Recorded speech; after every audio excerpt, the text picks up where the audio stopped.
বিসমিল্লাহির রহমানির রহিম। আলহামদুলিল্লাহ, সমস্ত প্রশংসা মহান রব্বুল আলমিনের এবং লক্ষ কোটি দরুদ ও সালাম বিশ্বনবী হজরত মুহাম্মদ সাল্লাল্লাহু আলাইহি সাল্লামের প্রতি। আজকে শুক্রবার আমাদের সাপ্তাহিক আলোচনায় উপস্থিত দিনী যুগের আল কোরআনিক হেদায়েতি ভাই এবং বোনেরা, সবার প্রতি আমার আন্তরিক সালাম। আসসালামু আলাইকুম রহমতুল্লাহ। আমি প্রথমেই স্মরণ করছি আমার প্রাণপ্রিয় মুর্শিদ পাককে, আমি যার শিক্ষায় শিক্ষিত এবং যার দীক্ষায় দীক্ষিত। আজকে কিছু আলোচনা রাখব হেদায়েত এবং ঈমান সম্পর্কে।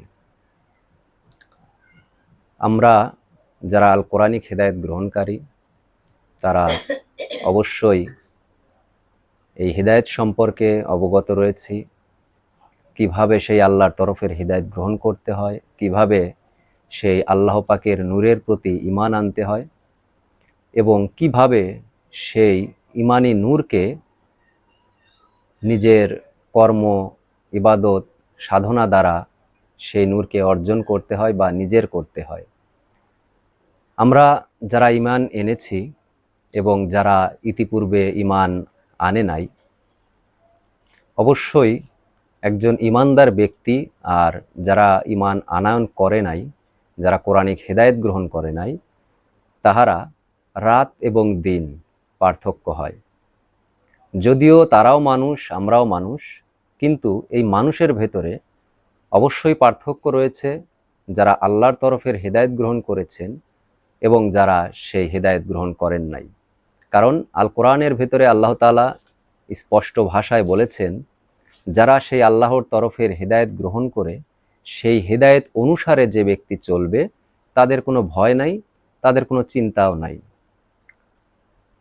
যারা এই হেদায়েতকে উপেক্ষা করে চলবে এবং এই হেদায়েতকে যারা অস্বীকার করবে, তারা অনন্তকালের জন্য জাহান্নামী হবে। এটা আল কোরআনের ভেতরে স্পষ্টভাবে মহান আল্লাহ তাআলা উল্লেখ করলেন। তো আমরা যেহেতু ঈমান এনেছি, আমরা হেদায়েত গ্রহণ করেছি এবং ঈমানও এনেছি, নিশ্চয়ই আল্লাহ তাআলার সেই দেখানো পথের উপরে আল্লাহ তাআলার যিনি প্রতিনিধি, সেই প্রতিনিধির তরফ থেকে আমরা হেদায়েত গ্রহণ করেছি। নিশ্চয়ই যদি আমরা এই হেদায়েতের পথে যদি নির্ভুলভাবে চলতে পারি, তাহলে অবশ্যই আমাদেরও কোনো ভয় নাই, আমাদেরও কোনো চিন্তাও থাকবে না। এই যে আমরা হেদায়েত গ্রহণ করলাম এবং ঈমান আনলাম, সেই আল্লাহর নূরের প্রতি আমাদেরকে ঈমান আনয়ন করে দেওয়া হলো। এই দ্বীনি নূরের প্রতি আমাদেরকে ঈমান এনে দেওয়া হলো, যে দ্বীনের সেই দীনুমণি আমরা আমাদের সেই ঈমানি বস্তুরূপে আমরা গ্রহণ করেছি এবং সেই নূরের প্রতি আমরা আত্মসমর্পণ করে সেই নূরকে আমাদের এই মানব জীবন দ্বারা ধারণ করে আমরা পরবর্তী মানব জীবনে ঠিক মানুষ হয়ে, আমরা যেভাবে মানুষ দেখতে পাই নিজেদেরকে, সেই মানুষ হয়ে পরবর্তী জীবনে আমরা ফিরে যাব। এই আশা এবং এই উদ্দেশ্যে আমরা সেই আল্লাহ তাআলার দেখানো হেদায়েতের উপরে আমরা হেদায়েত গ্রহণ করেছি, তার সেই দেখানো ঈমানের উপরে আমরা ঈমান এনেছি। এই ঈমান এমন একটা বস্তু, যদিও আমরা খুব সংক্ষেপে আমরা বলে থাকি যে আমরা সেই দ্বীনি নূরের প্রতি ঈমান এনেছি, বা ঈমানের যে সংজ্ঞা আমরা দিয়ে থাকি, বর্ণনা আমরা দিয়ে থাকি খুবই সামান্য। যদি আমরা এই ঈমান সম্পর্কে যদি আমরা অবগত থাকতাম, তাহলে অবশ্যই আমরা বুঝতাম যে এই ঈমান কত বড় একটা আল্লাহ তাআলার নিয়ামত, যে নিয়ামত আল্লাহ তাআলা আমাদের উপরে তিনি নাজিল করেছেন। এটা অবশ্যই আল্লাহ তাআলার একটি নিয়ামত, যে নিয়ামতের উপরে যে নিয়ামত আমাদের উপরে সে আল্লাহ তাআলা অর্পিত করেছেন। আর এই হেদায়েতকে কখনোই আমরা সেই তুচ্ছ তাচ্ছিল্য রূপে আমরা কখনোই দেখতে পারি না। কারণ এই হেদায়েত বা এই ঈমান এমন একটি বস্তু, ঈমান আমাকে দেওয়া হলো, ঈমান আমি যার প্রতি ঈমান আনয়ন করলাম, যে বস্তুটা আমাকে দেখানো হলো, সেই বস্তুর উপরেই তো আমি ঈমান আনলাম, তাকে বিশ্বাস করলাম এবং সেই বিশ্বাসের উপরেই আমার ঈমানটা বহাল হলো। তো এই যে যে বস্তুটির উপরে আমরা ঈমান আনলাম, যদি এর সংক্ষিপ্ত আলোচনা বা সংক্ষিপ্ত ব্যাখ্যা যদি করা হয় এই ঈমান সম্পর্কে, তাহলে একটি উদাহরণ এখানে দেওয়া যায়, যেখানে আমাদেরকে ইতিপূর্বে আমাদের সেই প্রাণপ্রিয় মুর্শিদ পাক তেনার বক্তব্যের মধ্যে একটি কথা বলেছিলেন এই ঈমান সম্পর্কে, যেখানে তিনি উপমা দিয়েছিলেন একটি চেক নিয়ে। অর্থাৎ আমরা যে ব্যাংকের চেকগুলো দেখি, ঠিক এই চেক নিয়ে তিনি উপমা দিয়েছিলেন যে ঈমান হলো, মনে করো তোমাদের একটা ব্যাংকের চেক, অর্থাৎ তোমাদের হাতে একটি চেক দেওয়া হলো, সেই চেকে তোমাদেরকে কিছু অর্থ প্রদান করা হলো, সেই অর্থ তোমরা কি করবে? সেই অর্থটা নিয়ে তোমাদের এই মানব জীবনে চলার ক্ষেত্রে তোমরা সেই অর্থটা কোথায় ব্যয় করবে, এবং এই অর্থটা ব্যয় করবে নাকি এই অর্থ নিয়ে তুমি তোমার নিজের পুঁজি বৃদ্ধি করবে, কি করবে? কিন্তু এই চেকটা যে তোমাকে দেওয়া হলো, অবশ্যই এই চেকের হিসাব একদিন তোমাকে দিতে হবে। তোমাকে যেভাবে দেওয়া হলো ঠিক সেভাবেই এই চেক একদিন ফেরত নেওয়া হবে। কিন্তু এখানে শুধু দেখা হবে তুমি এই চেকের দ্বারায় তোমার মানব জীবনের কতটুকু উন্নতি ঘটালে। যদি আমার ভাষায় আমি ব্যাখ্যা করি, তাহলে এখানে আমি আমার ভাষায় এভাবেই ব্যাখ্যা করতে পারি, মুর্শিদ আমিরে আদম নূর তিনি যখন আমাদেরকে হেদায়েত দিলেন, সেই হেদায়েতের মাধ্যম দিয়ে আমাদেরকে ঈমান এনে দিলেন দ্বীনি নূরের প্রতি। এখন এই দ্বীনি নূর বলতে যদি আমি একটা উদাহরণস্বরূপ বলি, যে মুর্শিদ পাক আমাদের প্রত্যেকের হাতে 10টি করে টাকা দিলেন, 10টি করে তিনি টাকা দিলেন এবং বললেন যে এই টাকা তোমাদেরকে দেওয়া হলো, তোমরা এই টাকা নিয়ে পুঁজি ব্যবসা করো। অর্থাৎ আমাদের কোনো পুঁজি ছিল না, শূন্য হাতে তার কাছে আমরা গিয়েছিলাম, আমাদের সেই শূন্য হাতে 10টি টাকা দেওয়া হলো, সেই টাকাকে আমাদের পুঁজি হিসাবে আমরা আমাদের ব্যবসায় আমাদেরকে নামিয়ে দেওয়া হলো, যে তোমরা এই 10টি টাকা নিয়ে তোমরা ব্যবসা শুরু করো। কি ব্যবসা? সেটা আল্লাহ তাআলার সাথে ব্যবসা, সরাসরি আল্লাহর নূরের সাথে তোমরা বাণিজ্য করো। এখন এই বাণিজ্য করতে এই টাকা আমাকে ব্যবহার করতে হবে। এখন এই টাকাটা আমি কোথায় ব্যয় করব এবং এই টাকাটা কোথায় আমি সঞ্চয় করব, এর হিসাবও আমাদেরকে বুঝিয়ে দেওয়া হলো। এখন এই 10টি টাকা নিয়ে আমি এই 10 টাকা থেকে 11 টাকা বানালাম, নাকি এই 10 টাকা থেকে আমি 9 টাকায় নিয়ে আসলাম, ঘাটতি করলাম, এটার হিসাব তো অবশ্যই আমার কাছে আছে, এবং আমাদের প্রত্যেকের কাছেই এই হিসাবটা থাকা দরকার। যেহেতু আমাদের কোনো পুঁজি ছিল না, আমাদেরকে পুঁজি হিসাবে 10 টাকা আমাদের হাতে দেওয়া হলো, কিন্তু এই 10 টাকা যে আমাদের পুঁজি দেওয়া হলো, এই টাকার হিসাব কিন্তু তিনি অবশ্যই একদিন নিবে। তিনি এই টাকা আপনি দেয় নাই, এই টাকাটার হিসাব একদিন অবশ্যই তিনি নিবে। এই টাকাটা আমি ঘাটতি করলাম নাকি এই টাকাটা আমি বৃদ্ধি করলাম। তো এখন দেখা যাচ্ছে মানব জীবনে চলার ভেতর দিয়ে অনেকেই হয়তো অনেক রকম তাদের নিজ ইবাদত, নিজ কর্মের দ্বারায় বা সে এই টাকা থেকে অনেক টাকা বৃদ্ধি করলো, কেউ 100 টাকা, কেউ 500 টাকা, কেউ 1000 টাকা। আবার দেখা যাচ্ছে কেউ এই টাকায় কোনো কাজে না লাগিয়ে বসে বসে ধ্বংস করে দিল এবং সেই 10 টাকা থেকে শূন্যে চলে আসলো। তাহলে যারা 10-এর থেকে যারা নিচের দিকে চলে আসছে, তাদেরকে এই টাকার হিসাব দিতে হবে না? আর এই হিসাব কে নিবে? এই হিসাব যিনি আমার কাছে সেই 10টি টাকা দিল, তিনি একমাত্র সেই হিসাব গ্রহণের জন্য উত্তম, অর্থাৎ তিনি হিসাব নিকাশ আমার কাছ থেকে নিবে। এখন এই আমরা ঈমান আনয়ন করলাম, আমাদের এই ঈমান কি করলে আমার ঈমান থাকবে, কি করলে আমার এই ঈমানের বৃদ্ধি পাবে? তাহলে ইহার উপরে যে কর্ম রয়ে গেছে, যে ইবাদত রয়ে গেছে, আমরা কতটুকু সেই ঈমানের উপরে ধাবিত আছি, এটা অবশ্যই আমাদের কথাবার্তা এবং আমাদের চলাফেরা, আমাদের জীবন জিন্দেগির উপরে যদি আমরা লক্ষ্য করি, তাহলে অবশ্যই এটা আমরা নিজেরাই উপলব্ধি করতে পারবো যে আমরা কতটুকু সেই ঈমানের পথে অগ্রসর, এবং কতটুকু আমার ঈমান বৃদ্ধি পেল, কতটুকু আমার ঈমানের ঘাটতি হলো। মুর্শিদ পাক এমনও উদাহরণ দিয়েছিলেন এই ঈমান সম্পর্কে, যে বর্তমান যে পৃথিবী এবং বর্তমান যে যুগ, এই যুগে মানুষের ঈমান ধরে রাখা এতটাই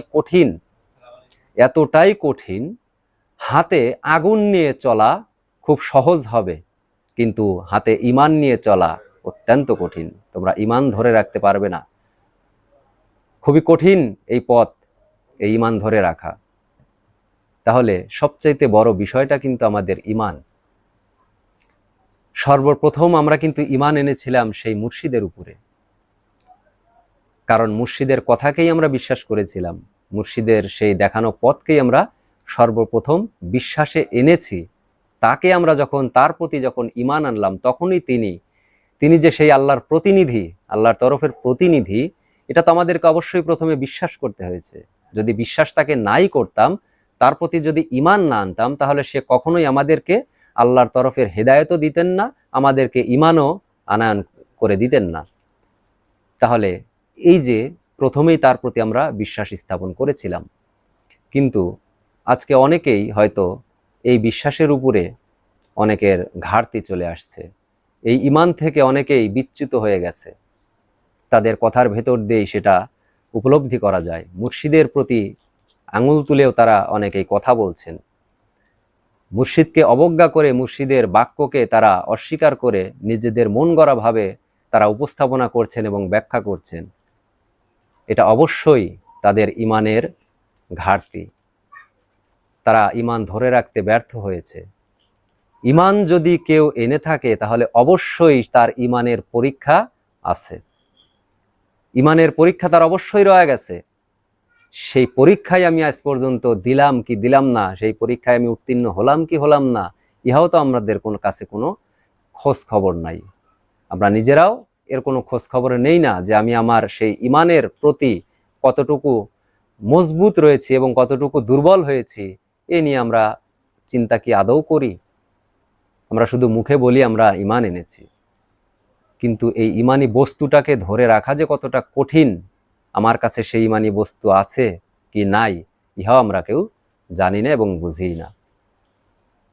তো যাই হোক, আল কোরআনের একটি আয়াত এখানে আমার জ্ঞানে চলে আসলো, যেখানে আল্লাহ তাআলা বলছেন যে অচিরেই তোমাদেরকে নেওয়া হবে প্রকাশ্য এবং গোপনের জ্ঞানীর নিকট, অতঃপর তিনি তোমাদেরকে জানাবেন তোমাদের আমল সম্পর্কে। কোরআনের একটি আয়াতে এই কথাটা উল্লেখ করলেন আল্লাহ তাআলা, যে অচিরেই তোমাদেরকে নেওয়া হবে প্রকাশ্য এবং গোপনের জ্ঞানীর নিকট, অতঃপর তিনি তোমাদেরকে জানাবেন তোমাদের ইবাদত সম্পর্কে, অর্থাৎ আমল সম্পর্কে। তা আমরা কি আমল করেছি? এখন আল্লাহ তাআলা তো এই কথাটা বললেন, এখন সেই ব্যক্তিটা কে? কে সেই ব্যক্তি যিনি আমাদেরকে জিজ্ঞাসিত করবেন আমাদের আমল সম্পর্কে? যেহেতু কোরআনে কথা উল্লেখ রয়েছে, তাহলে অবশ্যই সেই ব্যক্তিও অবশ্যই রয়েছে, যে প্রকাশ্যে এবং গোপনের জ্ঞান যার কাছে রয়ে গেছে, তিনিই তো একমাত্র পারবে আমাদের জিজ্ঞাসা করতে আমাদের আমল সম্পর্কে। অর্থাৎ আমাদেরকে যে ঈমান এনে দিল মুর্শিদ আমিরে আদম নূর, আমাদেরকে ইবাদত দিলেন, আমাদেরকে ধ্যান সাধনা দিলেন, এটার উপরে জিজ্ঞাসা আসলে কে করবে? যদি সেই প্রকাশ্য এবং গোপনের জ্ঞানী সে যদি এখন বলে, কোনো একজন ব্যক্তি, সে যেই হোক, এখন তো আমাদের মুর্শিদ পাক নেই, তাহলে এটা আমাদেরকে কে বলবে? নাকি আমাদের মৃত্যুর পরে এই জিজ্ঞাসা করা হবে? আমরা মারা গেলে কি এই জিজ্ঞাসা করা হবে? যেহেতু কোরআন এই কথাটা উল্লেখ করলেন যে অচিরেই তোমাদেরকে নেওয়া হবে প্রকাশ্য এবং গোপনের জ্ঞানীর নিকট, তোমাদের হাজির করা হবে, অতঃপর তিনি জানাবেন তোমাদের আমল সম্পর্কে, তোমাদের ইবাদত সম্পর্কে, তোমরা কি করেছো। তাহলে এইটা কে করবে? আমাদের মুর্শিদ পাক, আমাদের সেই আদম নূরি, তিনি কি আমাদেরকে এখন জিজ্ঞাসা করবেন? নাকি আমাদের মৃত্যুর পরে এটা জিজ্ঞাসা করবেন? নাকি যে ব্যক্তি তার সেই আমল, তার ইবাদত সম্পূর্ণ করেছেন এবং তেনার কাছে প্রকাশ্য এবং গোপনের জ্ঞান রয়েছে, তিনিই আমাদেরকে জিজ্ঞাসা করার ক্ষমতা রাখেন? কোনটা সত্য হবে? আর বর্তমান আমাদের যা পরিস্থিতি, যদি এমন কোনো ব্যক্তি বা এমন কোনো আমাদের হেদায়েতি ভাই হোক অথবা বোন হোক, হতে পারে যে কেউ, যদি আমাদের সামনে সে কথা বলে, আমরা কি তাকে স্বীকার করে নেব? তাকে কি আমরা বিশ্বাস করব? আমার মনে হয় যে এখানে যদি 100 জন থাকে, 99 জনই তাকে অস্বীকার জানাবে, অস্বীকৃতি জানাবে যে তুমি কে, তোমার কাছে আমাদের ইবাদত সম্পর্কে আমরা জানাবো, বা তুমি আমাদেরকে ভুলভাল বলবে, আমরা মিথ্যাবাদী বা আমরা সেই ইবাদতে লিপ্ত হই নাই, তুমি বলার কে? হয়তো এই কথাই আমরা তাকে বলবো। যেমন ইতিপূর্বে আমাদের সেই মুর্শিদ পাক তিনি একটা বক্তব্য দিয়েছিলেন এই ইমাম মাহাদি সম্পর্কে। ইমাম মাহাদি সম্পর্কে মুর্শিদ পাক যে বক্তব্য রেখেছিলেন, এটা প্রশ্নমূলক বক্তব্য ছিল বিশ্বের মানুষের কাছে। সকল মানুষই জানে, ইসলাম ধর্মের সকল মানুষই জানে যে ইমাম মেহেদি পৃথিবীতে আসবে। এখন এই ইমাম মেহেদি যে আসবে, হয়তো অনেকেই সেই ইমাম মেহেদির দাবি ইতিপূর্বে করেছিলেন, তারা জেনে করুক অথবা না জেনে, তাদেরকে স্বীকার করা হয় নাই।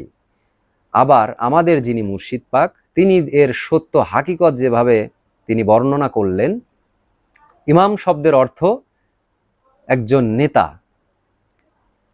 ইমাম শব্দের অর্থকে বুঝায় হচ্ছে একজন নেতা, আর মাহাদি শব্দের অর্থকে যা বুঝায় সেটা হচ্ছে হেদায়েত, অর্থাৎ হেদায়েতুল্লাহ। আল্লাহর তরফের হেদায়েত নিয়ে যে ব্যক্তি আসবে তাকে মাহাদি বলা হয়।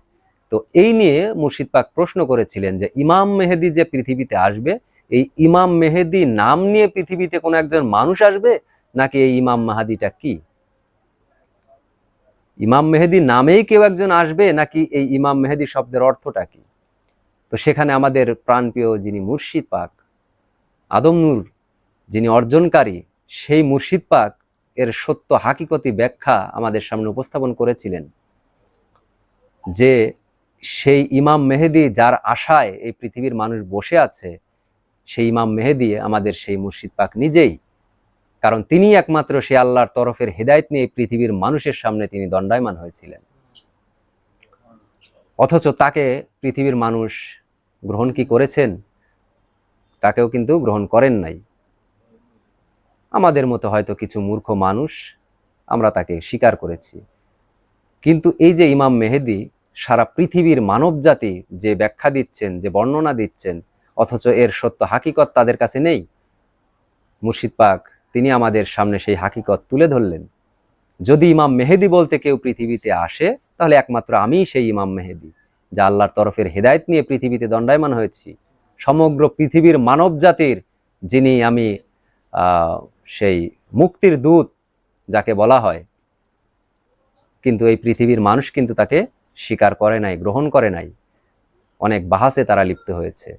তো এখন এই যে আয়াতটির কথা আমি বললাম, যদি সেটা, যেহেতু এটা দ্বীনি ধর্মের আয়াত, যেহেতু এটা দ্বীনি ধর্মের একটি আয়াত, তাহলে দ্বীনি ধর্ম যদি আমরা পালনকারী হিসেবে যদি আমরা বুঝি, দ্বীনি ধর্মের সত্য রূপে যদি আমরা দেখি, তাহলে আমরাই গুটি কয়েকজন মানুষ যারা দ্বীনি ধর্মের সত্যকে আমরা বুঝি, যে আমরাই সেই দ্বীনি ধর্মের মানুষ।